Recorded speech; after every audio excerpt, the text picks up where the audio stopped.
Because it's like these expectations are just so ingrained. And we're so afraid to fail. We're so afraid to let other people see us fail.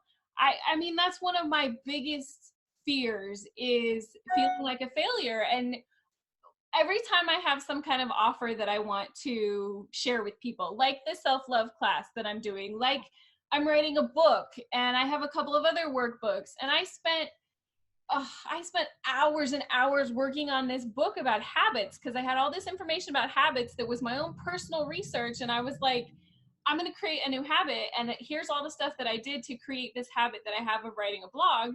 And I want to share it with other people. And that was my intention. And then I spent hours, because I love graphic design and I love writing. So I'm making this really cute little ebook. And then I'm like, oh, but what if nobody likes it? And what if they don't read it? And what if they don't buy it? And then I'm scared to put it out there.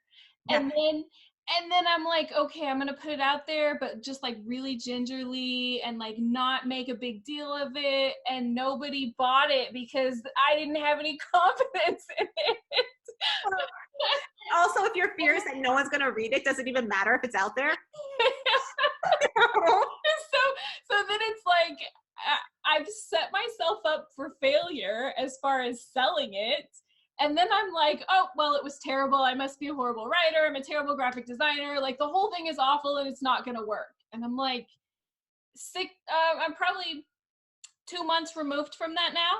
And I went back to look at it just the other night when I was looking at the new email thing. And I'm like, where is this file? I don't even know where it is. And I'm trying to search for all of it. And there's no graphics for selling it or promoting it. There's no landing page for it.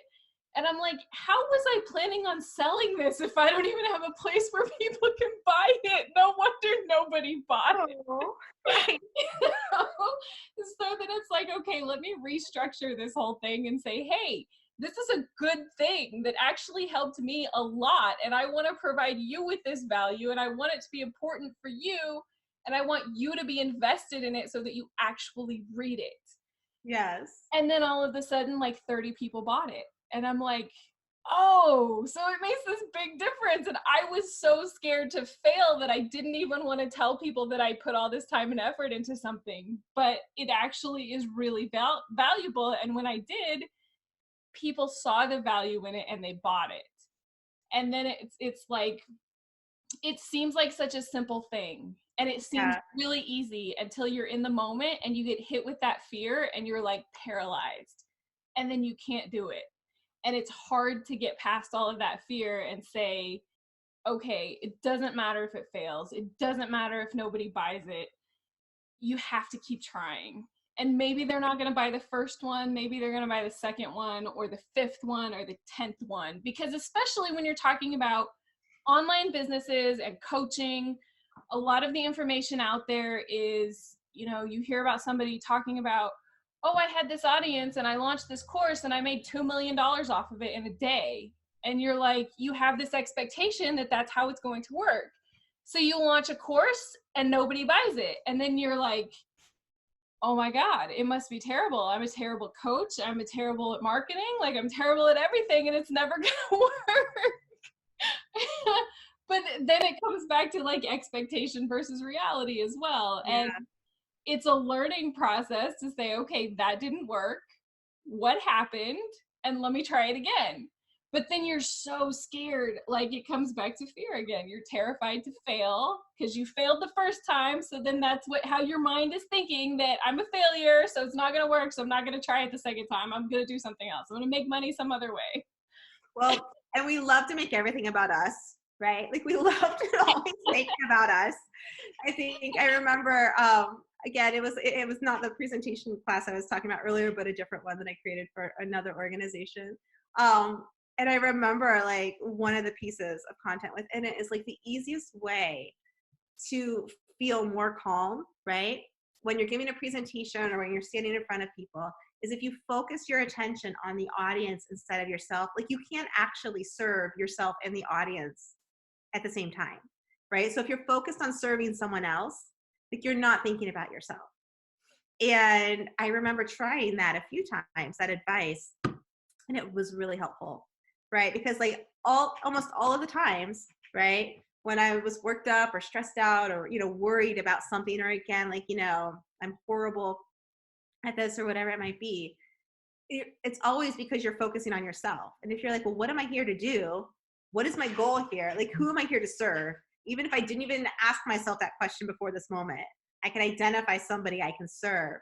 And it's like, if I put the focus on that person and making a great experience for that person, I'm no longer thinking about myself.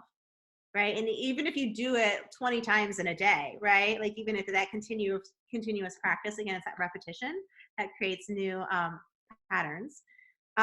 It could be really helpful. That was the one little takeaway that I had when researching content for that. And it was helpful at the time, in the moment. Yeah. Yeah. It's hard to focus on other people and to say, okay, I know enough, because it comes back to, everything for me comes back to self-love. It's like, I'm not enough. I don't know enough. I don't deserve to be paid for what I do. And part of it too is like, it started with, this is my hobby. This is fun for me. And I would do it if I don't get paid. But then you get to that point where you're like, no, I have to get paid. Like, I'm spending 60 hours a week doing this. And it's costing me $600 a month. And it's like, I have to get paid. This has to be a real business. There has to be some kind of transition. And all I was expecting going into this is, let me start a business. Yeah. And it became I don't love myself. I have to figure out how to do that. Yeah. And it's like, I never would have thought that those two things are connected. Yeah. But I mean, it's been an amazing journey so far. And I just feel like every single week I'm learning something new, which is completely amazing, because I love doing that.